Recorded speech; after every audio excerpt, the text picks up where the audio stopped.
ఆచార్య విద్యానంద స్వాముల వారు ఒక ఆశ్రమ పాఠశాలను నడుపుతున్నారు. ఎంతో మంది విద్యార్థులు చిన్నతనంలోనే గురువు గారి వద్ద చేరి యుక్త వయసు వచ్చేసరికి సకల విద్యలు నేర్చుకుని మంచి విజ్ఞానవంతులుగా మారి దేశవ్యాప్తంగా అన్ని రంగాల్లోనూ విశేషంగా రాణిస్తున్నారు. అందులో శ్రీనివాసుడు, గంగాధరుడు అనే ఇద్దరు శిష్యులు అన్ని విద్యల్లోనూ సమాన ప్రతిభ చూపించేవారు. అందుకే గురువు గారికి ఆ ఇద్దరు శిష్యులు అంటే చాలా ఇష్టం. వారికి కూడా ఆచార్యుల వారంటే అమితమైన భక్తి. తన వయసు మీద పడుతుంది కాబట్టి తన ఆశ్రమ పీఠాన్ని ఆ ఇద్దరు శిష్యుల్లో ఒకరికి అప్పచెప్పాలి అని భావించారు ఆచార్యులు గారు. అంతేకాకుండా ఆ దేశ మంత్రివర్గం కోరిక మేరకు సమర్థుడైన సైనిక అధికారిగా మరొక శిష్యుని పంపించాలి అనుకున్నారు. అయితే ఎవరు దేనికి అర్హులో తేల్చుకోవడం కోసం ఒక పరీక్ష పెట్టాలి అనుకున్నారు. ఒక రోజు గురువు గారు ఇద్దరిని పిలిచి, శిష్యులారా, నేను తపస్సు చేసుకోవడానికి వెళ్ళాలి అనుకుంటున్నా. నాకు రేపటిలో ఒక జింక చర్మం తీసుకురండి అని చెప్పారు. జింక చర్మం కోసం ఇద్దరు శిష్యులు తలో దిక్కుకు బయలుదేరారు. అందులో గంగాధరుడు చనిపోయిన జింక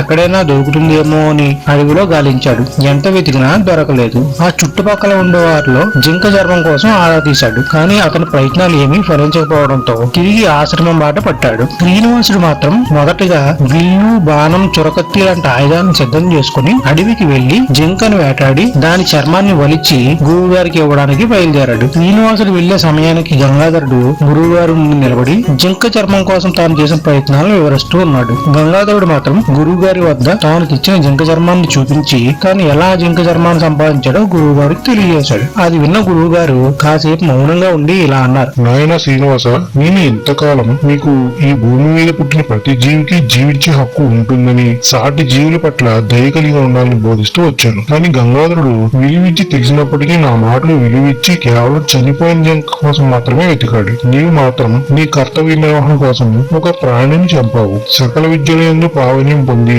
సమానంగా నిలిచిన మీ ఇద్దరిలో ఎవరు ఈ ఆశ్రమ పాఠశాల నడపడానికి అర్హులు, ఎవరు ఈ దేశ మంత్రివర్గం కోరిక మేరకు సమర్థులైన సైనిక అధికారిగా నియామకం అవ్వడానికి అర్హులు అని తేల్చడానికి ఈ పరీక్ష పెట్టాను. కాబట్టి గంగాధరుడు ఇకపై ఈ ఆశ్రమ పాఠశాల బాధ్యత తీసుకుంటాడు. నీవు వెళ్లి రాజ్యసభలో సైనిక అధికారిగా నీ కర్తవ్యాన్ని నిర్వహించు. నా పరీక్ష మూలంగా ఒక ప్రాణి చనిపోవడం నన్ను కలిసివేస్తోంది. నేను హిమాలయాలకు తపస్సుకు వెళ్తున్నాను అంటూ అక్కడి నుంచి బయలుదేరారు ఆచార్యుల వారు. గురువు గారి ఆజ్ఞను మాట్లాడకుండా సరసావహించారు శిష్యులు.